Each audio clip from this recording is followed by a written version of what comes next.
యాకోబు రాసిన పత్రిక మొదటి అధ్యాయము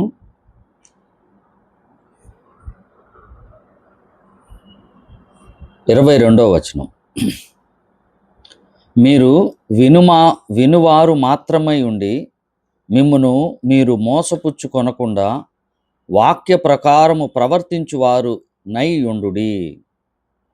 ఎవడైనను వాక్యమును వినువాడై ఉండి దాని ప్రకారము ప్రవర్తింపని వాడైతే వాడు అద్దములో తన సహజ ముఖమును చూచుకొను మనుష్యుని పోలి ఉన్నాడు. వాడు తన్ను చూచుకొని అవతలకు పోయి తానెట్టివాడో వెంటనే మర్చిపోవును గదా. అయితే స్వాతంత్రము నిచ్చు సంపూర్ణమైన నియమములో తేరిచూచి నిలకడగా ఉండివాడెవడో వాడు విని మరచువాడు కాక క్రియను చేయువాడై ఉండి తన క్రియలో ధన్యుడగును. దేవుడి యొక్క వాక్య భాగాన్ని దీవించును గాక. చదివబడినటువంటి వాక్య భాగంలో మనం జ్ఞాపకం చేసుకోవాల్సిందంటే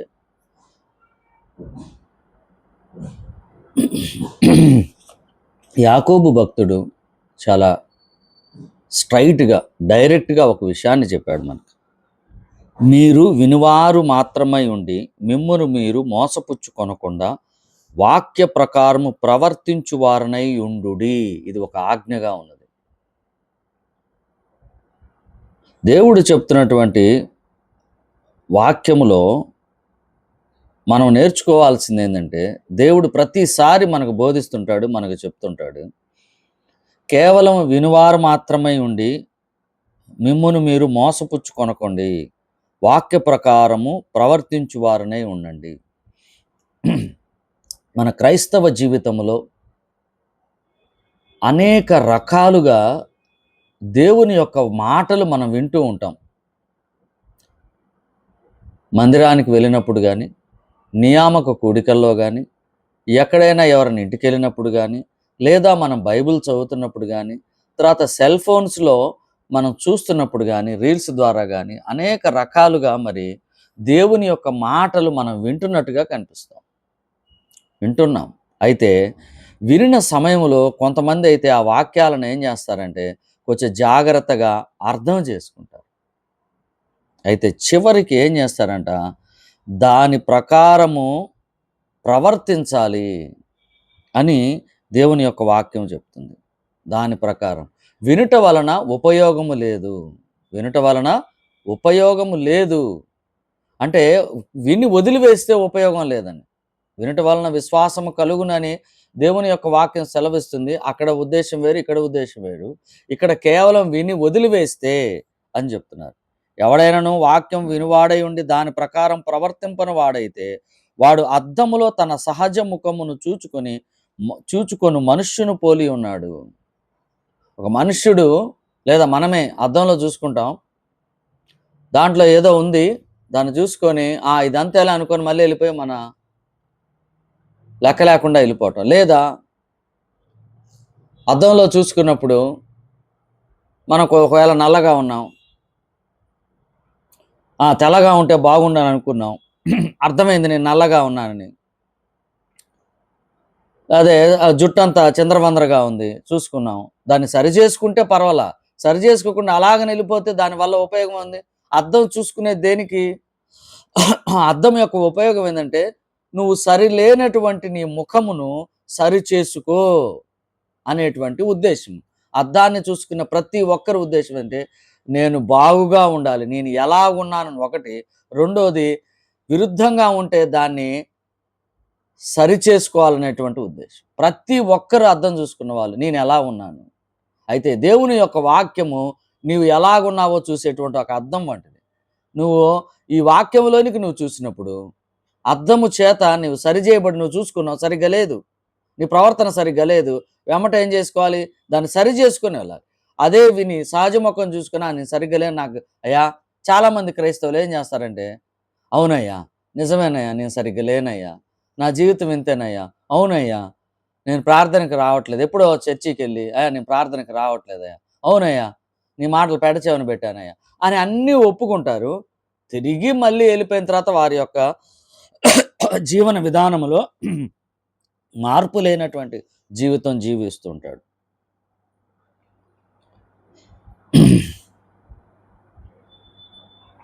తర్వాత 25వ వచనంలో చివరగా చెప్తున్నాడు, క్రియను చేయువాడై ఉండి తన క్రియలో ధన్యుడగును. క్రియ చేయాలి. నువ్వు ఎక్కడైతే ఏదైతే వాక్యం విన్నాను అని తెలుసుకున్నావో ఆ వాక్యానికి ఇంకొక రూపము లేదా ఫైనల్ ఫలం ఏంటంటే క్రియ.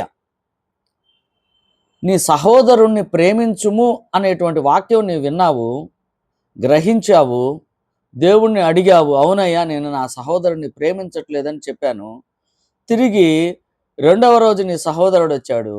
ఆ సహోదరుణ్ణి నువ్వు ప్రేమించినట్లయితే దేవుని యొక్క వాక్యం ఫలించినట్లు లెక్క, దేవుని యొక్క వాక్యం నీలో నిలబడినట్లు లెక్క, దేవుని యొక్క వాక్యము శక్తి గలదని ఉపయోగించినట్టు లెక్క. ఎప్పుడైతే నువ్వు ఆ పని చేయకుండాన్నావో ఇక్కడ చెప్పినట్లుగా నీ అద్దములో సహజ ముఖమును నువ్వు చూసుకున్నావు, వెడలిపోయావు. కేవలము నీవు వినువాడవై ఉండి ఆ ప్రకారము నడుచుకొనవాడవై ఉండలేదు. నేటి క్రైస్తవములో ఉన్నటువంటి భయంకరమైనటువంటి మిస్టేక్ ఎక్కడ జరుగుతుందంటే, సర్వలోకములో ప్రాథమికంగా తెలుగు రాష్ట్రాల్లో ఉన్నటువంటి క్రైస్తవ జనాంగము వాక్యమును విరివిగా వింటున్నారు. వాక్యము కోసము అనేక ప్రాంతములు ప్రదేశములు వెళ్తున్నారు. కానీ వాళ్ళు వెళ్తున్నటువంటి ఉద్దేశం ఒకటే, నాకు మంచి జరగాలి, నా కుటుంబానికి మంచి జరగాలి, నాకు ఏమి కష్టాలు రాకూడదు, నాకు ఏమి సమస్యలు రాకూడదు, అలాగనే నేను దినదినము ధనములో ఎదగాలి, నా యొక్క స్థితిలో స్థాయిలో ఎదగాలి, నేను మాత్రమే ఎదగాలి, నా పరిస్థితులు ఎదగాలి అనేటువంటి ఉద్దేశముతో వెళ్ళటము జరుగుతుంది. అంతేకాని అక్కడ బోధిస్తున్నటువంటి బోధను స్వీకరించేటువంటి పరిస్థితిలో లేనటువంటి వారుగా ఉన్నారు. దీనికి తోడు వెళ్తున్నటువంటి మీటింగ్స్లో కానీ సంఘాల్లో కానీ బోధించే బోధకులు కూడా సేమ్ ఇలాగనే బోధిస్తున్నారు. నా కుటుంబము ఎదగాలి, నా బిడ్డ రేపు పాస్టర్ అవ్వాలి, ఈ సంఘము విస్తరించాలంటే అనేక మంది విశ్వాసులు నా సంఘములో చేరాలి, తద్వారా నాకు వచ్చే ధనాన్ని నేను కూర్చుకోవాలి, తద్వారా నేను అధికారము అలాగనే నేను ఎదగాలి అనేటువంటి ఒక దురుద్దేశముతో చేస్తున్నటువంటి బోధ. ఆ బోధను వింటున్నటువంటి విశ్వాసులు ఇద్దరు కలిసి ఏమవుతున్నారంటే సహజ ముఖమును చూసుకొని దాన్ని సరిచేసుకోకుండా వెడలిపోతున్నారు. కేవలము వినువారై ఉండి వాటి ప్రకారము నడుచుకున్నటువంటి పరిస్థితుల్లో నేటి సంఘములో ఉన్నటువంటి విశ్వాసులు ఉన్నారు. జ్ఞాపకము చేసుకుందామా, దేవుని యొక్క వాక్యం నీతో నాతో మాట్లాడినప్పుడు, నా బిడ్డ ఈ విధంగా ఉండవద్దు, నీవేదైతే నా మాటలు నువ్వు గ్రహించావో నా మాటల ప్రకారం నువ్వు జీవించు అని దేవుని యొక్క వాక్యము డైరెక్ట్గా చెప్తున్నప్పుడు ఈ మాటలు వింటున్నటువంటి నీకు చెప్పట్లేదా? వింటున్నావా? నీ చెవుల్లో ఏం వినుచున్నారో జాగ్రత్తగా చూచుకోండి అని ప్రభువు చెప్పినప్పుడు ఈ వాక్యంలో ఏమైనా తప్పేమన్నా ఉందా? నీ చెవుల్లోనికి వాక్యం పోలేదా? ఏదైతే దేవుని యొక్క వాక్యం విన్నావో ఆ వాక్యం ప్రకారం జీవించు అని చెప్పిన మాట ఎవరికి చెప్పాడు?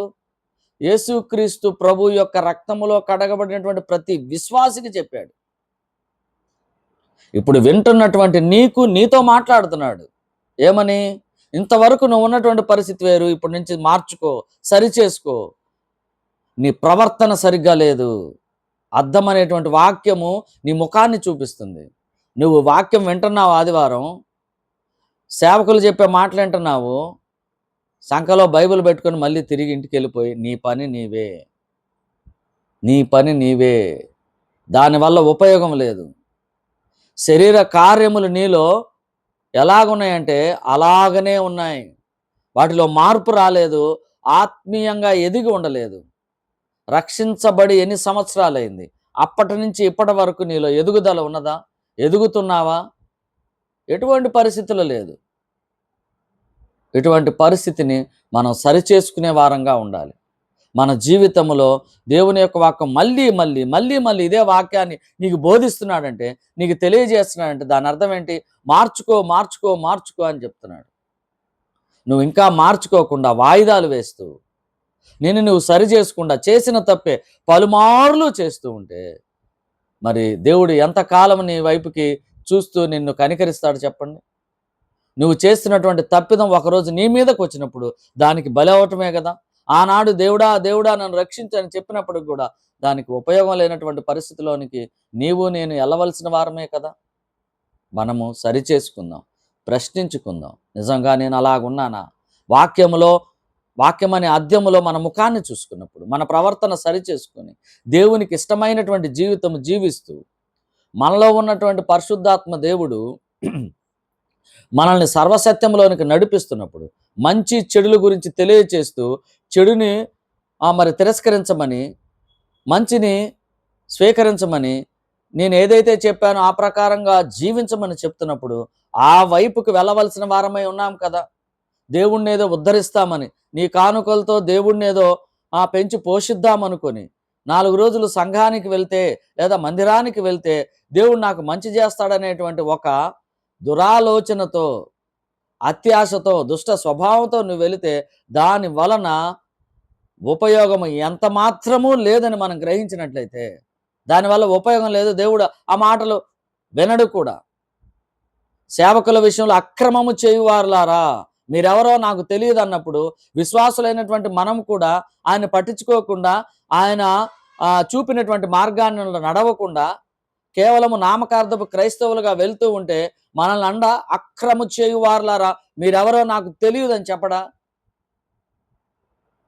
ఇంకనూ మనం మారకపోతే, ఇన్ని సంవత్సరాలు రక్షించబడి ఆత్మీయంగా ఎదగకపోతే, మరుగుజ్జుల వలె ఉంటే, ఇంకా పాలు తాగుతూనే ఉంటే, ఆహారం అనేటువంటి వాక్యంలోనికి ఇంకా మనం ఎదగకపోతే, ప్రారంభ దశలోనే వాక్యములో ఉన్నట్లయితే, వయసుకు తగినంతగా మనము ఆత్మీయంగా ఎదగకపోతే, వయసులో పెద్దవాళ్ళమై ఉన్నప్పటికీ ఇంకా ఆత్మీయతలో పసిపిల్లల వలె ఉన్నట్లయితే ఇకనైనా మార్చుకో, ఇకనైనా సరిచేసుకో. దేవుడు నీతోనే మాట్లాడుతున్నాడు. ఎంతకాలము నీతో నేను మాట్లాడాలి, ఎంతకాలము నీకు చెప్పాలి?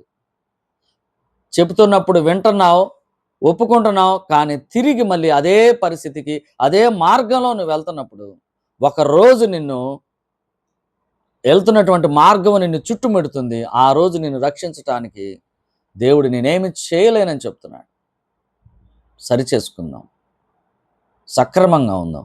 దేవుని యొక్క వాక్యాన్ని వినటం కాదు, హృదయములో భద్రపరుచుకుందాం.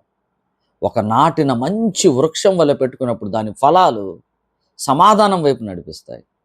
ప్రేమ, వినయము, ఆప్యాయత ఇవన్నీ మనలో ఉన్నప్పుడు దేవుని యొక్క వాక్యం మనలో నిలుస్తుంది. తద్వారా ఇతరులతో సమాధాన పడతాం, ఇతరులను ఒప్పుకుంటాం, ఇతరులను ప్రేమిస్తాం. జ్ఞాపకం చేసుకుందాం, సరి చేసుకుందాం, ముందుకు వెళ్దాం, ప్రార్థన చేసుకుందాం. కృపా కనికరం కలిగిన మా దేవా, మా తండ్రి, స్తోత్రము నాయన. ఈ ఉదయకాలం వేళ మీరు మాకు దయచేసిన మీ యొక్క వాక్య భాగం బట్టి స్తోత్రము తండ్రి. ఇంతవరకు మీరు మమ్మల్ని మీ రెక్కల చాటును భద్రపరిచారు, స్తోత్రము తండ్రి. మీ కుమారుని మా కోసం పంపించారు, స్తోత్రం. ఆయన రక్తదారులో మమ్మల్ని కడిగారు, స్తోత్రం. ఆ కుమారుడు మా నిమిత్తమైన ఆయన తనను తాను తగ్గించుకుని మనుష్య కుమారుడుగా నాయన తన ప్రాణం అర్పించి మమ్మల్ని రక్షించాడు, స్తోత్రం. రక్షణ పొందిన మేము మీరు ఏదైతే మాకు బోధిస్తున్నారో ఆ బోధన మేము నాయన విని గ్రహించి ఆ ప్రకారము జీవించు వారముగా ఉండగలుగుటకు సాయం చేయండి. మీ కుమారుని యొక్క మాదిరిలో మేము ఎదగలుటకు కృప చూపించమని, ఇంకనూ ఆత్మీయంగా దిగజారి ఉంటే నాయన ఇంకా ఆత్మీయతలో ఎదగకున్నట్లయితే మమ్మల్ని క్షమించండి. ఈ వాక్యం ద్వారా మీరు మాతో మాట్లాడినందుకు స్తోత్రం. మమ్మల్ని మేము సరిచేసుకొని ఆత్మీయంగా ఎదగలుగుటకు కృప చూపించమని, ప్రతి విషయంలో మీరు మహిమ పొందమని మా ఈ ప్రార్థన మీ పాదముల చెంత మీ ప్రియకుమారుడు మా అందరి ప్రియ రక్షకుడైన ప్రభువైన యేసుక్రీస్తు వారి ఘనమైన పరిశుద్ధమైన నామములో అడిగి వేడుకుంటున్నాము తండ్రి. ఆమేన్.